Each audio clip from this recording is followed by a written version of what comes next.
main connection with the machine is the throttle. And too much throttle and the wheel spins, and not enough throttle and the bike stalls. It's a very friendly sport, and everybody knows everybody else.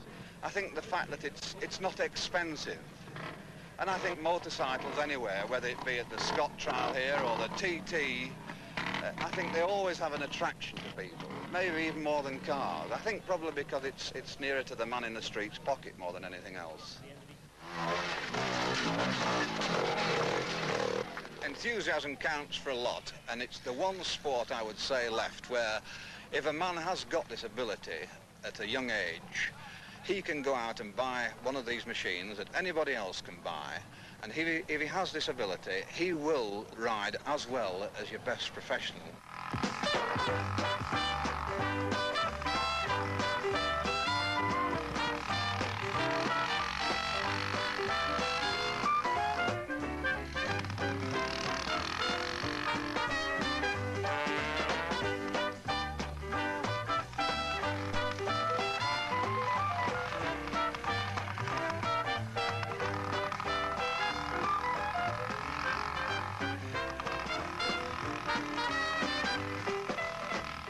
Spanish bikes like the Montesa, Ossa and Bultaco have dominated the Scott trial ever since the great British rider Sammy Miller was bought by Barcelona.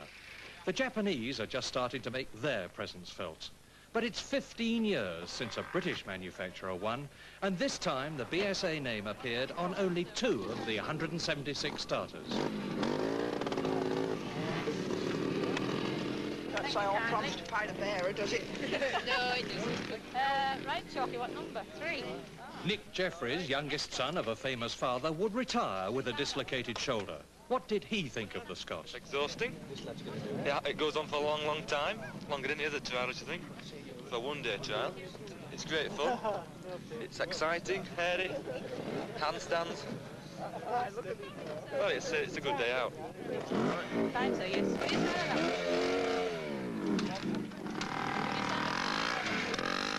Half an hour after the start, Orgate Falls. 50 yards of slippery boulders spanning a fast-flowing stream. A special section observed by marshals, where putting a foot down or just dabbing the ground loses marks riders can't afford this early in the 65-mile trial.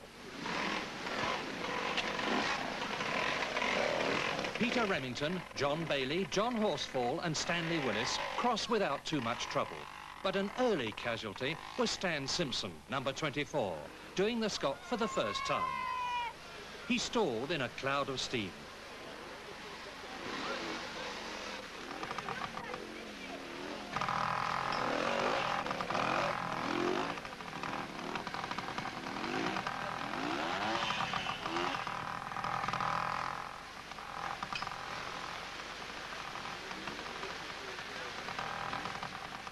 On an open stretch of moor between Orgate Falls and Cold Knuckles, Alex Shannon has a puncture.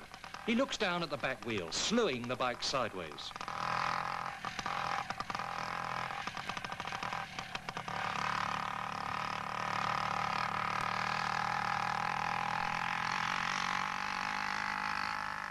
Weeks of rain had turned the far straights on top of the moor into little more than a bog. Trevor Braithwaite picks his way across the clumps of moss and into a gully.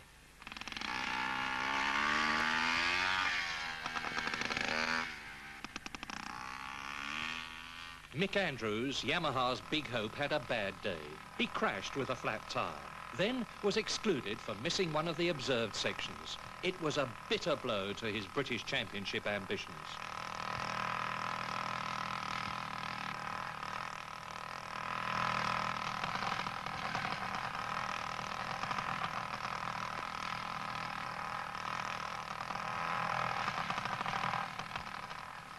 Out of 53 newcomers to the Scott, John Metcalf was judged the best. He was also the highest placed competitor on a Japanese bike, riding his Suzuki into 11th place in a marathon event crowded with experienced veterans.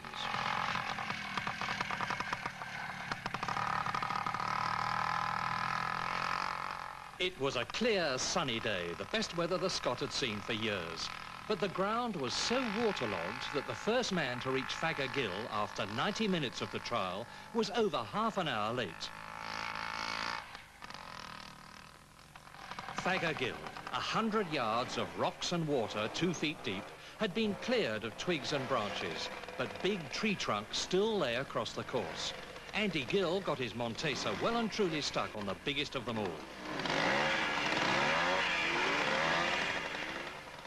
Whoever plotted this course is either a potholer or a mountain goat.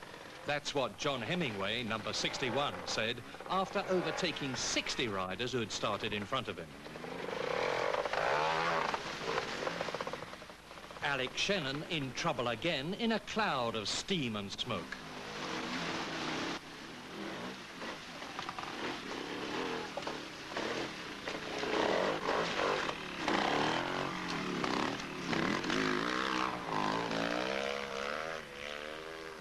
Clive Smith has a fall, but he's struggling with a broken wrist.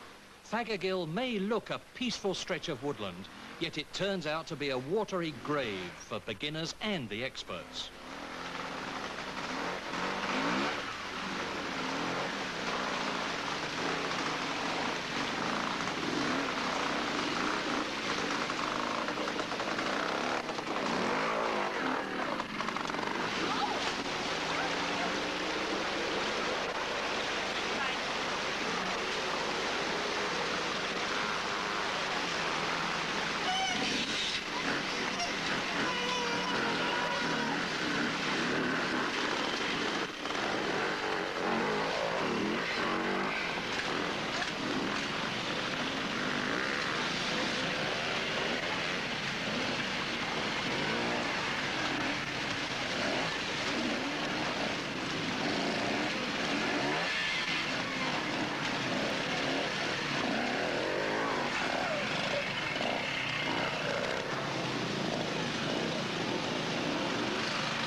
Ray Smith flies through a farmer's gate with a sign to beware of the bull, but worse hazards are ahead. This is the tank trap, so named after the first man to split his tank and spill petrol all over the rocks. Jack Galloway gets up okay, but after him, John Hemingway has to walk it, and Clive Smith, still with that wrist injury, goes down once again.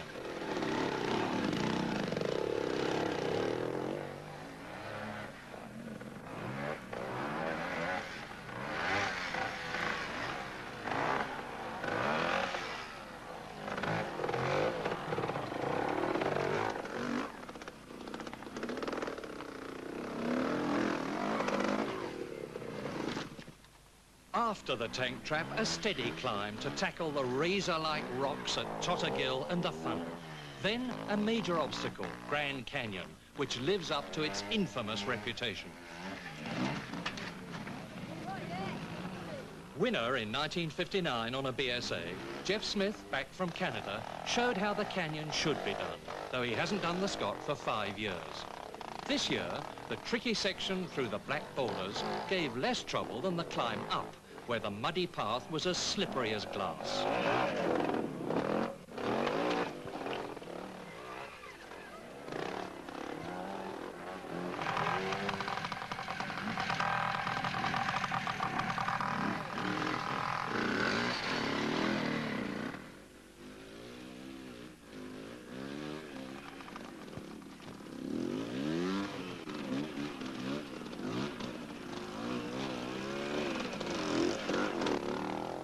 The Yellow Pennants, 4,000 of them in all, led on to Surrender, a short sprint up a hilly stream.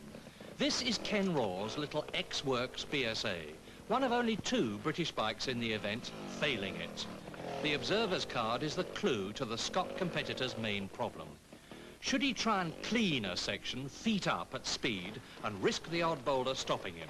Penalty, 5 marks. Or deliberately put a foot down just once to keep going and be penalised only 1 mark. To ride a trials bike properly on rough ground, it's not like a road bike. One has to stand up on the pedals to get the proper balance.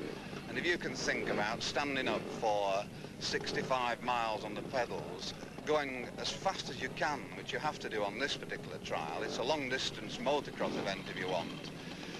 And the whole bike is bucking and swaying. You've got to steer it down narrow tracks and over rocky ground.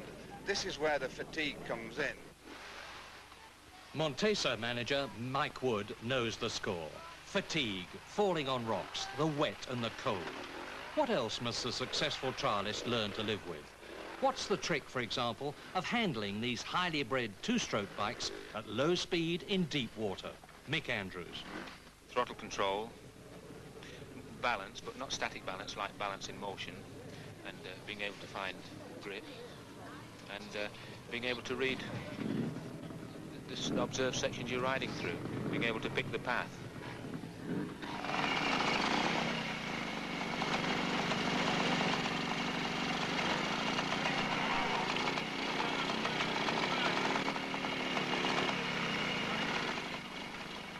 Picking a path at Storthwaite, Bill Wilkinson, a very old hand at the Scot.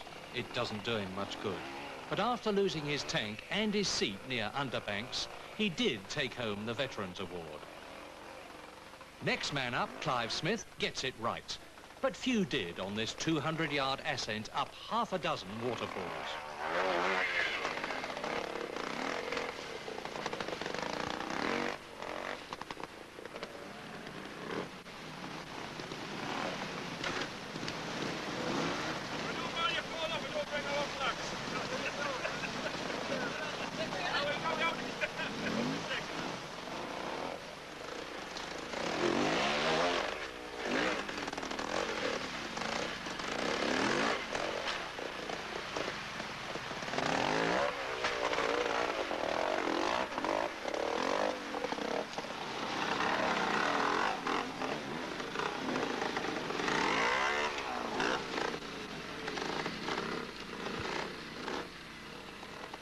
Alan Lampkin also checks the course with care. Despite punctures in both tyres, he'd end up the day 3rd overall. And, more important, the rider losing least marks on observed sections, like this tortuous test at Storthwaite.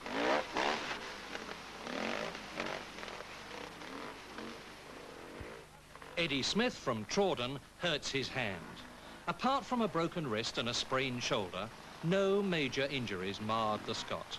But bruises and blisters were unavoidable in the hours of brutal battering over rocks and rubble. Martin Lampkin takes a penalty by missing the steepest of the waterfalls. Despite a puncture near the finish, he'd miss winning the Scot by only 2 marks. But with 2nd place, he came very close to achieving his greatest ambition. And with brother Alan Lampkin 3rd, it was a great Yorkshire family double. Fastest time, 4 hours, 38 minutes, 21 seconds, was Malcolm Rathmell, despite ugly blisters on both hands. He never wears gloves, says it's like washing your feet with socks on. Rob Edwards, captain of the Montesa team, allows himself to be helped round the rapids. The number 164 peeling off his bike was to prove very lucky indeed.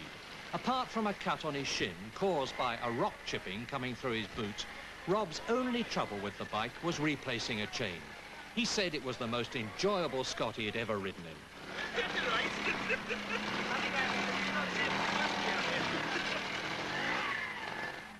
Dave Thorpe from Bronfield did very well at Storthwaite. There was some confusion about his points at some sections because of a muddy number plate. But in the final results for the best performance overall, he was placed 6th. Thorpe's anxiety, waiting for the muddle to be cleared up, underlines the special character of the Scot.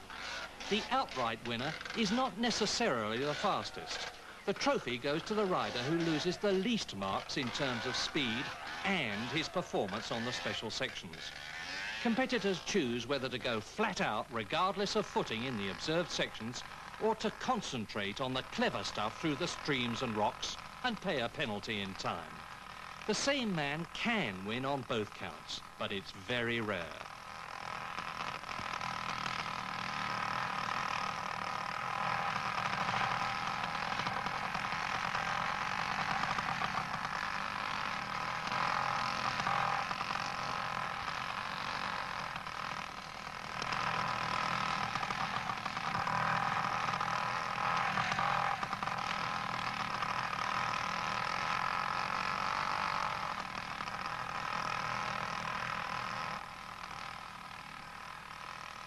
It was a wonderful day for the Scot. The sun shone almost to the finish. On the top, despite a soaking from weeks of rain, the action was superb. Yorkshiremen dominated the entry as they've done ever since the trial was first run in 1914. And in this Diamond Jubilee year, thanks to 50 farmers who provide the land, there were record crowds buying programmes and so helping charities like the local hospital. Amazingly, there were no stretcher cases at Roy's Rocks, a real killer. An incredible balancing act among giant boulders, sorting out the men from the boys.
The way home was uphill and down dale, through farmland and then to Roan House.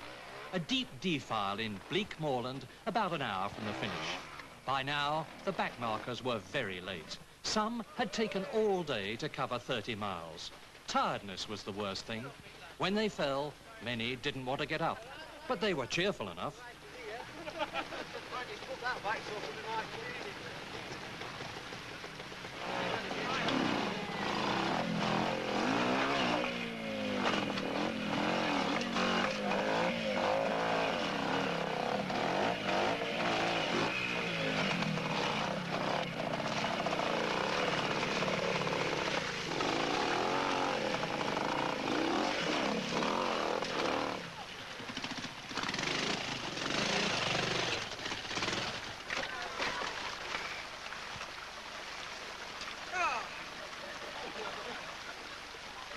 You're on film, lad.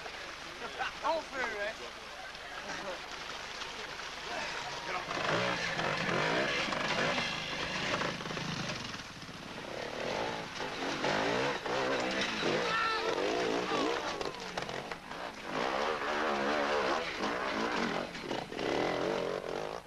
So what began as a works outing for the employees of a Shipley motorbike firm founded by Alfred Scott survives today as this supreme test of skill on two wheels.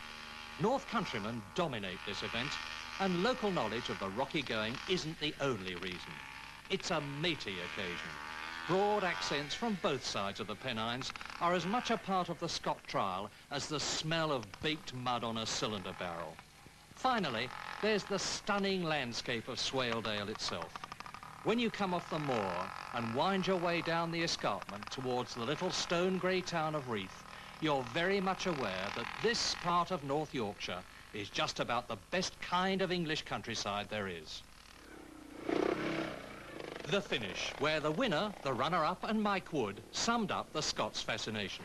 First, we asked the second man, Alan Lampkin, if this year's Scot had been the worst. No, it's been raining all, for the last few months. Where did you find it wettest? It's wet all the way around, on top. Do you think your times are better this year or worse? Couldn't tell you. I haven't got a clock on, look. What is it about the Scott trial that you like and enjoy? It's a man's trial. Oh, that's Sunday outing. I don't know, it's rather like banging your head on a brick wall. It's nice when you stop, but it's a sense of achievement, isn't it? Some people climb mountains and other people ride motorbikes. The one thing about this particular event, the Scott, is you had 200 young riders, if you want, who are unleashed at 1-minute intervals on reliable machines and can really let themselves go with no restrictions. The police aren't there to hinder them or anything else, and they can enjoy themselves. 105, 109 total. The Alfred A. Scott Memorial Trophy was awarded that night at the King's Head Hotel in Richmond to 28-year-old Rob Edwards. He had a nasty gash in his leg and a score of over 100 marks, which proved how tough the trial had been. It was the first time this Middlesbrough clubman from Thornaby-on-Tees had won the Scott, and the second time this 60-year classic had been won on a Montesa. Rob also took the prize for the best performance by a Yorkshireman. No wonder it was a popular victory.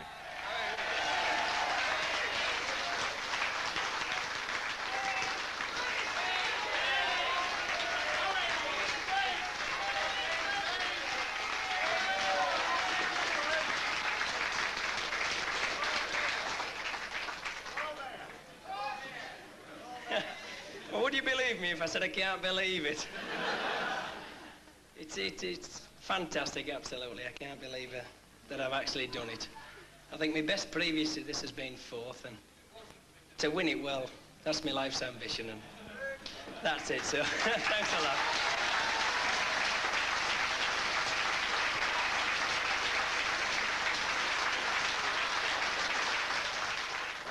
As soon as anybody mentions that they're a motorcyclist, everybody immediately thinks they've got a leather jacket with studs in and a 750 motorcycle.